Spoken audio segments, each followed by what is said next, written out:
Moomin Papa is in his study, trying to write his memoirs. A lot has happened to him over the years. An awful lot. And he's trying to remember it. So welcome. I'm going to do this in a very casual style. And what I mean by that is, I have so many memories of me and this guy, and I should excuse this right away. Excuse this? What am I trying to say here? I should explain this, I guess, right away. All of this is going to be coming from my perspective.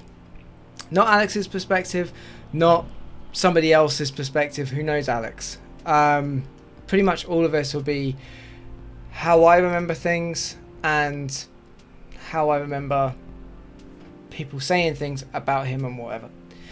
That's like a full disclaimer that I will say for this entire series.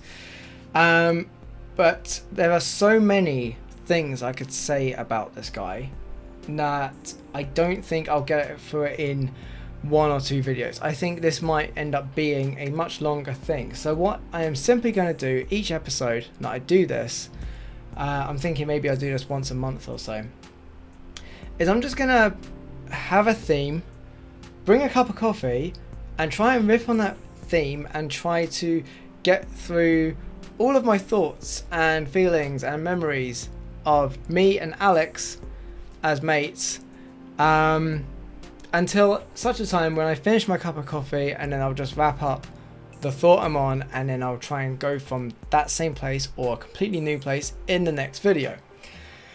With all that being said, let me just jump straight into this. So this episode is going to be about the best place to start, meeting Alex in the first place.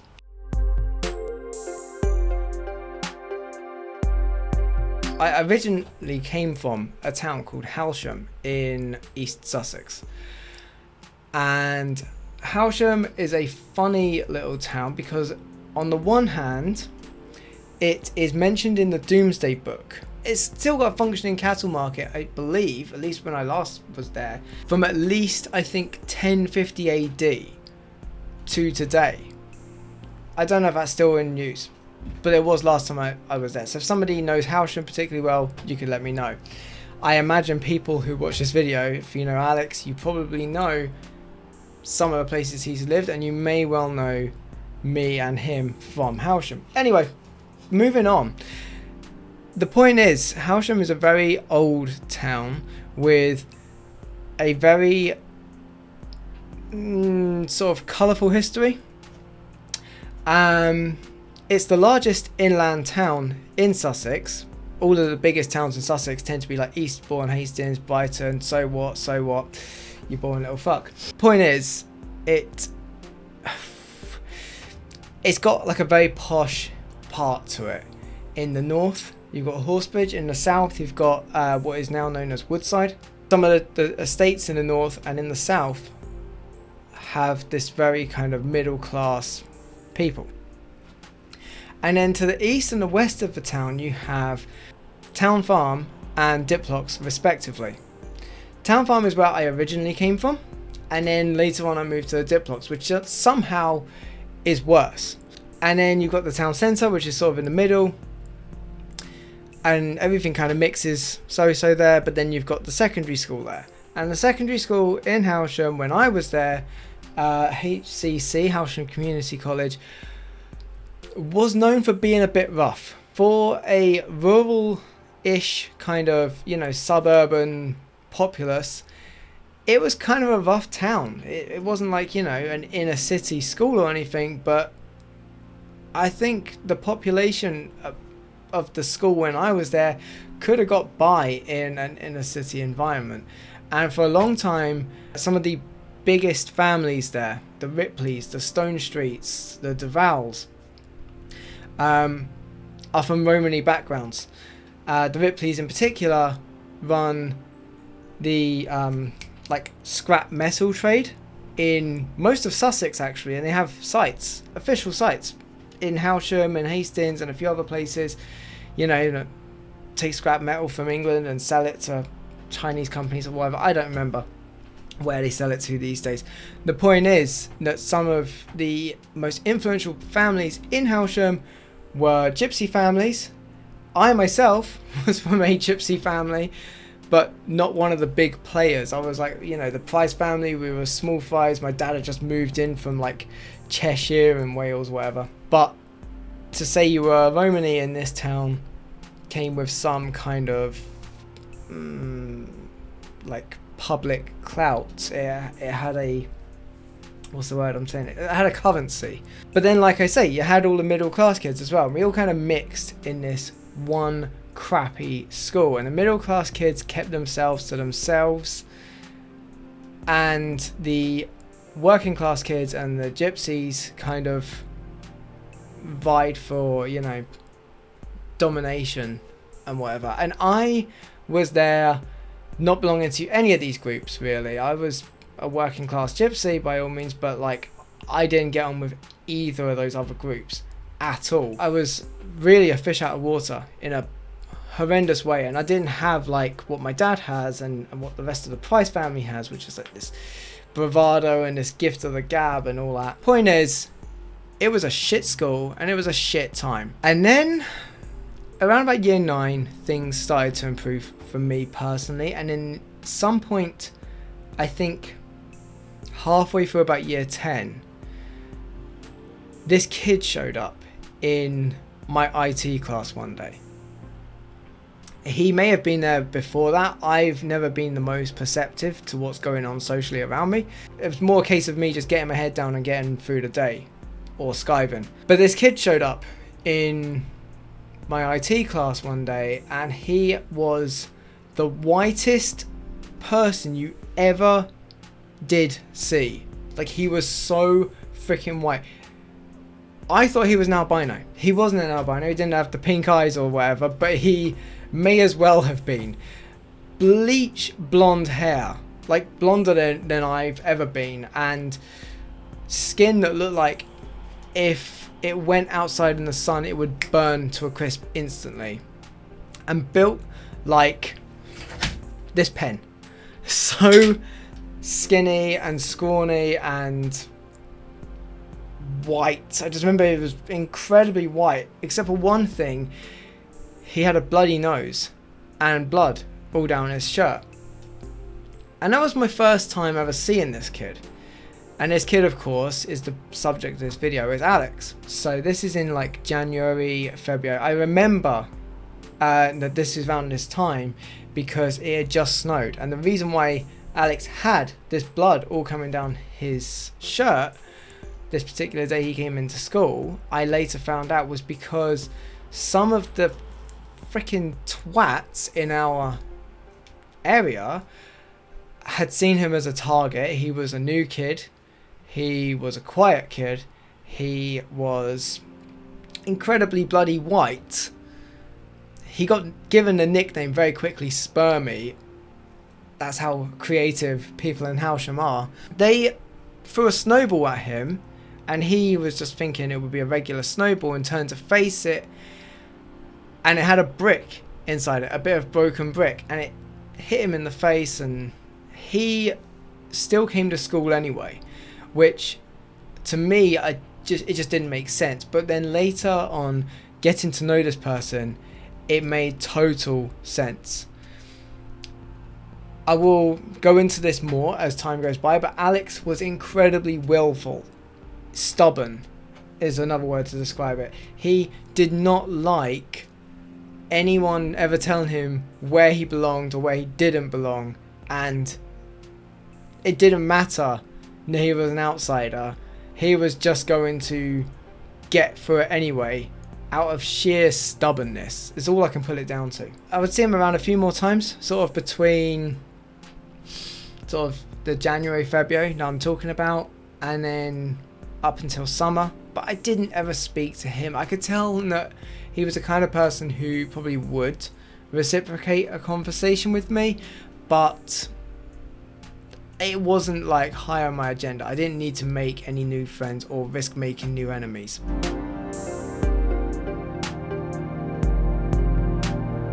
Summer holidays happen. I have sort of my first, you know, summer romance, whatever, that year, which was an absolute disaster. And then I come back in the autumn, and at some point in the autumn, when there's a lot of drama going on with me and my friends, and, you know, girls that my friends were interested in, or people that I wanted to see or whatever, there was a lot of drama going on, and I suddenly felt like this renewed kind of bravery for making friends and stuff, as was very typical for me throughout pretty much the entirety of secondary school. I could not be fucked with PE. Neither could Alex, would you believe. We were both built like, I mean, put it this way, you could see our bones all the way down our arms back then. The amount of flesh I have on my arm now, I'm a skinny guy. This is muscly compared to what I used to be when I was in secondary school. We were both pretty good at running. There was that. We were both very good at running, especially me. The point is, we couldn't be bothered with PE, so we never ever brought our PE kit in. And if you didn't bring your PE kit in, you got to borrow one of the school's crappy ones. But if there were too many kids not bringing their PE kit in, then the PE teacher would just be like, forget it, I can't be fucked with this. You guys are going to have either detention, or you're just going to sit this one out and I'm going to give you jobs to do. So this happened to be the case. This one particular day in like September, October, where me and Alex were both in a PE class together. We both got in the same PE class in year 11. I said, like, I don't care, I don't really need to borrow another one. Alex overheard me and said the same thing. I didn't still know his name was Alex at this point. He didn't know my name was Dan, I don't think. The teacher ended up giving us this one task to do, which was, okay, you're going to go around the AstroTurf and you're going to look for hazards. It was a brand new AstroTurf. Like, I think it had just been built a couple of months earlier over the summer. It had been barely used. Like, when we were going around it, it was like a twig or something, like a little twig like that. And we found everything we were going to find in a couple of minutes, and then I bent down and picked up a grain of sand, and I said, more as like entertainment to myself really, I said, if somebody fell over really hard and they slid along the floor with their shins out, this grain of sand could be a hazard. I kind of looked at Alex as I was saying this, literally just to entertain myself, and I can't remember what he said back, but from there, that's how we made friends. Literally that. It was one grain of sand. I made this stupid joke, and like the rest of it followed.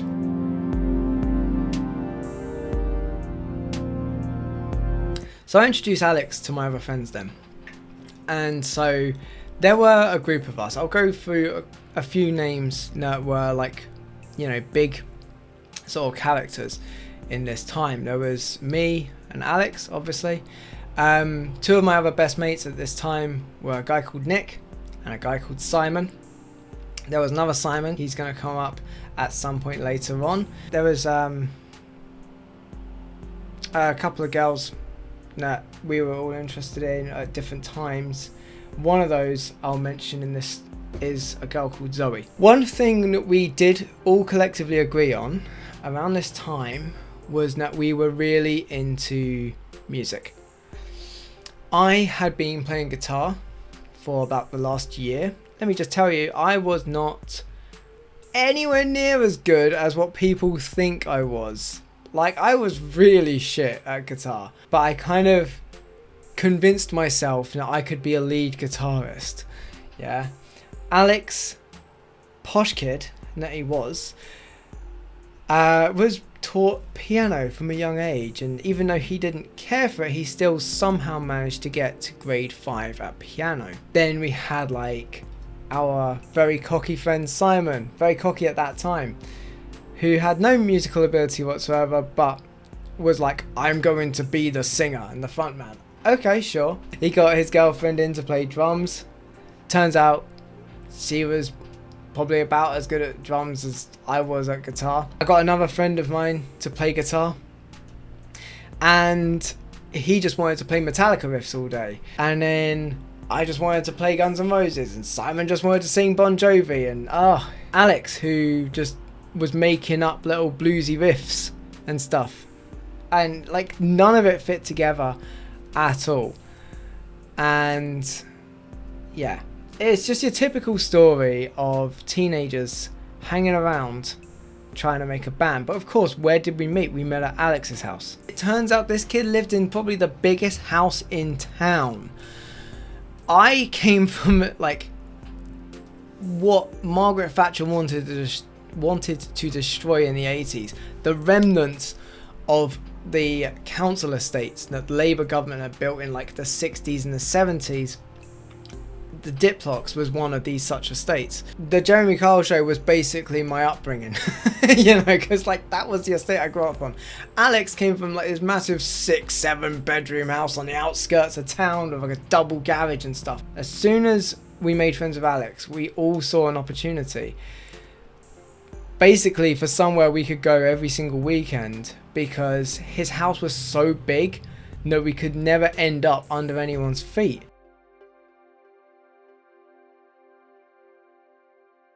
The question has to be asked, why the hell did Alex end up in our shitty little school in the first place? Our school was a dive.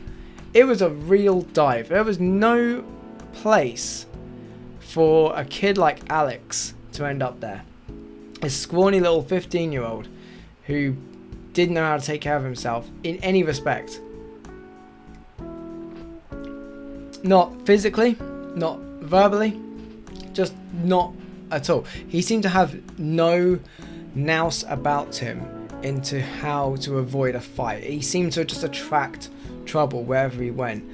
We made friends with him because we kind of collectively all had like a lot of that same energy, and I'd get shit from people, Simon would get shit from people, but Alex always got the most. And just basically having a larger number of us meant that we were less likely to attract that kind of crap. Getting back to how Alex ended up in Hailsham Community College, it's actually kind of a funny story. Alex's background is a bit of a strange one. Firstly, his name isn't even Alex. His name was Lee. His official birth name was Lee Alexander, not Alexander Lee. But he was named after some, like, to my knowledge, some like Civil War, American Civil War, like what do you call it? Confederate general. I think that was the story anyway.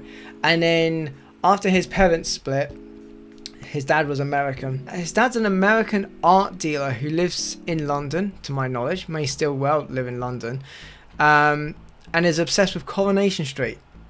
This guy from Alabama, obsessed with Coronation Street. What's a weird mix? It's a weird mix. His parents split when he was much younger, and then his mother remarried this other guy who was very minted, basically. She seemed to have always this thing of finding guys with a bit of money.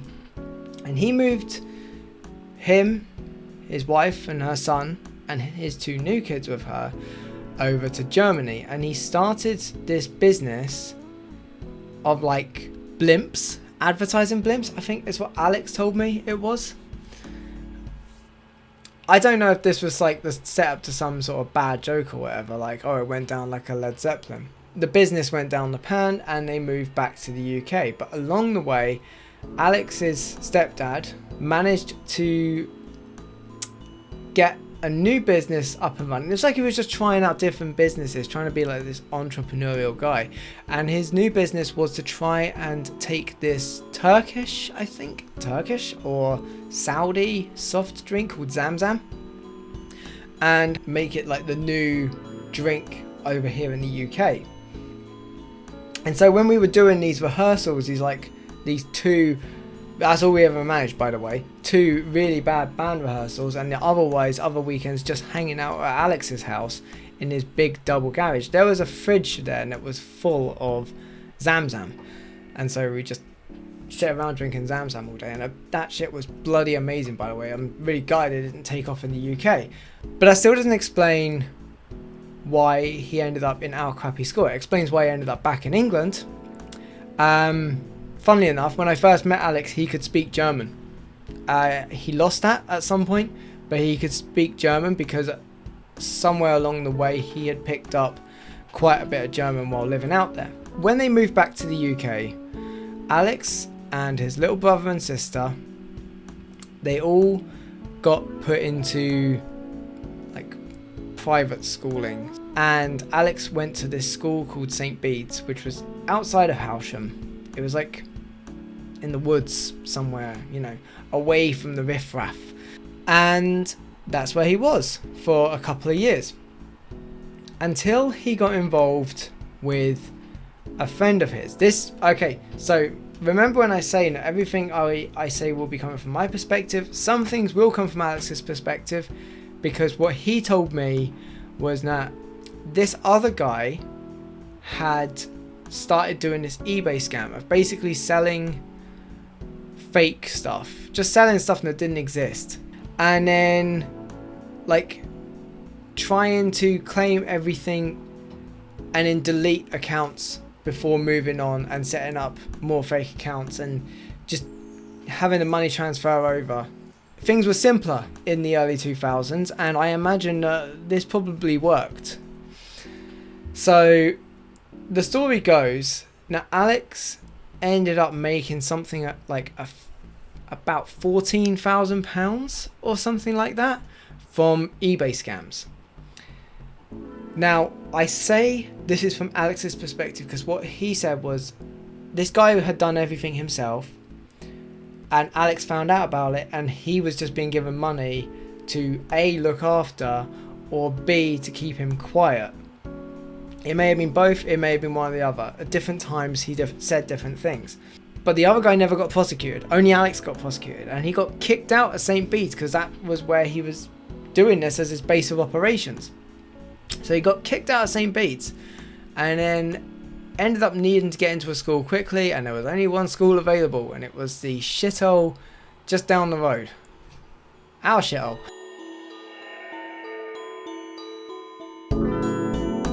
This is how this really posh kid ended up living in kind of a mixed town, but getting involved with really the wrong crowd. We were a bit rough around the edges because of, like, you know, we had to be, we kind of had to adapt somewhat, even if we weren't naturally that way ourselves.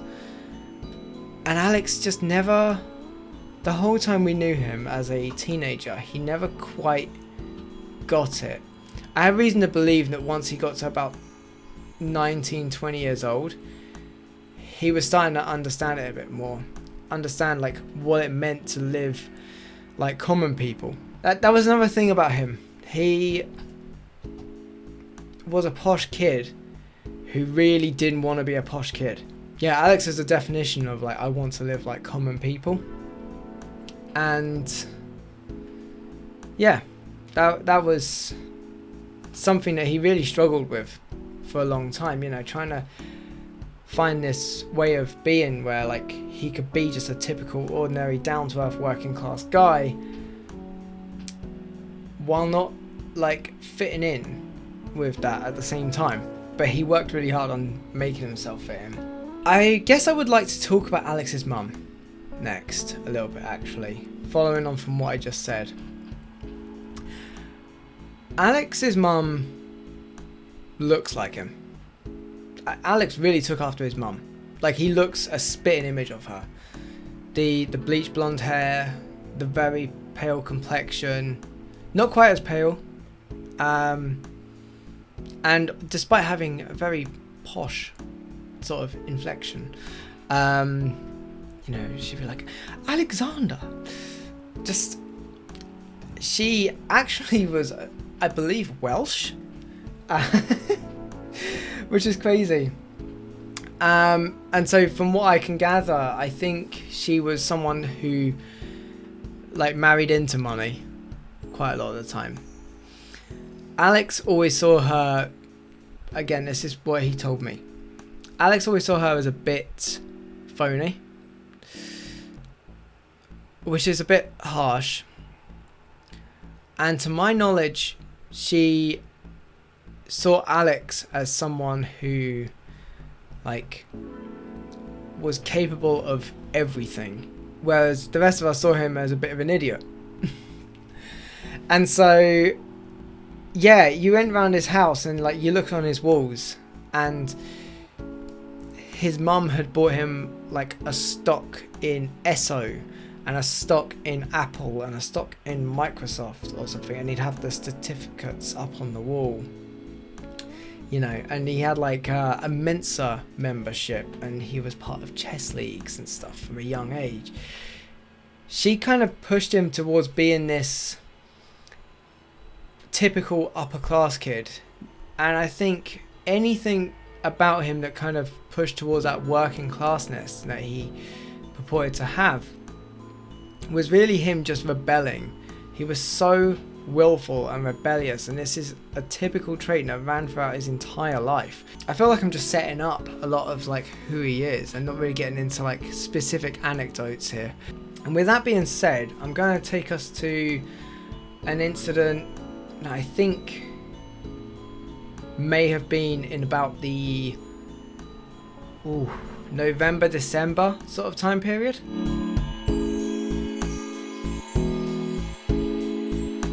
There was this girl that we were both really into called Zoe, and we had just been spending all our time sort of every day after school just going out and hanging out together at Zoe's, and we were both kind of subtle about it, and we weren't being too pushy about, you know, oh, I'm really into you or anything. If anything, it kind of felt like it just started off friendlier than that, and then things developed over time.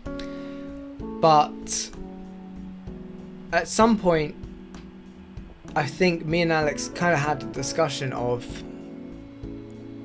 you know, I can tell you're really into her, and by the way, so am I. And I think, by the way, she likes you. Like, I think we both said this to each other, and we came to this kind of conclusion mutually that we weren't going to be too pushy about it, and if Zoe chose to be with one of us, then that's great, and the other person would just be happy for them.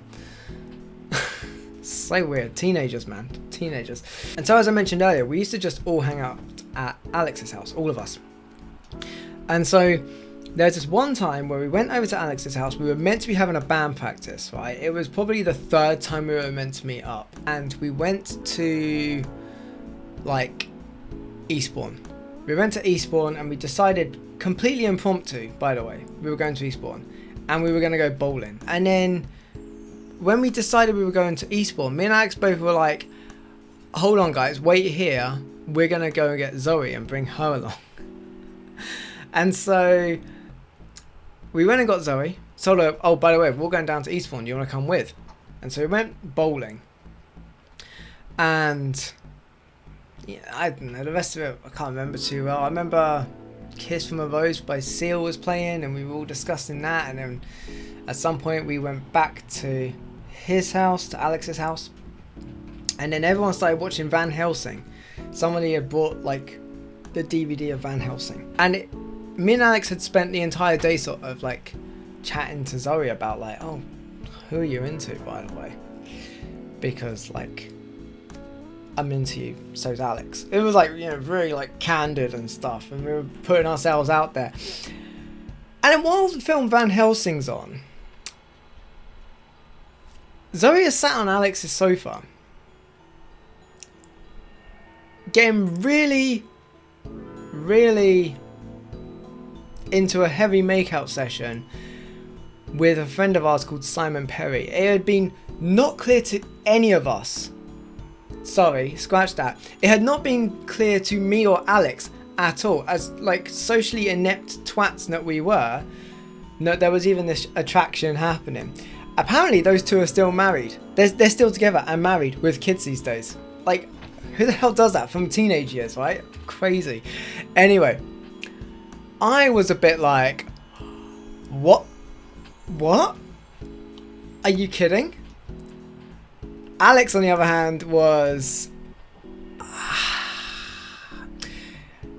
I turn around to look to see what he thought. And I see him leave the room and run up the stairs and shut himself in his bedroom. I give it 5 minutes and I head up there myself and I'm like, Alex, how you doing? He's playing Super Mario, like the SNES Super Mario. Oh yeah, he was a big retro gamer. Yeah, he's playing Super Mario, tears streaming down his face, absolutely in bits, with the Red Hot Chili Peppers What Hits playing loudly. And I'm just like, are you okay? He was just like sobbing, absolutely sobbing, and he said something to the effect of like, it should have been you. Teenagers. I just remember finding that such a bizarre sight, to see this nearly 16-year-old kid sobbing while playing Mario and listening to, like, I think Knock Me Down may have been playing at the time I entered the room. I think I stood there for a while and kind of watched him cry and said something to the effect of, can I borrow this album when you're done with it? Because, like, I was liking what I was hearing and I had zero social skills to deal with the drama that was happening in front of me at that time. So yeah. So with that being said, next time I want to get into a bit more of the stories that go on from like 16 onwards. I mean, that's kind of a background to Alex and like everything up until he turns about 16. I know full well, because like this is incredibly scatty. I'm feeling scatty as I'm saying all this, because I'm literally just trying to think of things as they come to my head, and I'll try and edit this so it makes some sort of coherent thing, and maybe I'll put chapters and such on it. But yeah, hopefully as I'm editing this, more things will pop into my head, and the next video I make in this series will have more of a structure to it. I know that these videos will be aimed primarily at people who knew Alex. That being said, if you don't know who Alex is and you still watch this all the way through till now just because you kind of found it interesting to go back to like my past and trying to hear about this old friend of mine, then that's great. Please comment on like what you thought of this type of video, and if you have anything about Alex and you want to ask or talk about, or you know, things you want to bring up from this like time period, feel free to like the video and subscribe if you want to hear me go on about this a bit more. Hopefully in the next video I'll be doing some more gaming, and then I'll be getting back to videos like this, but until then, have a good one.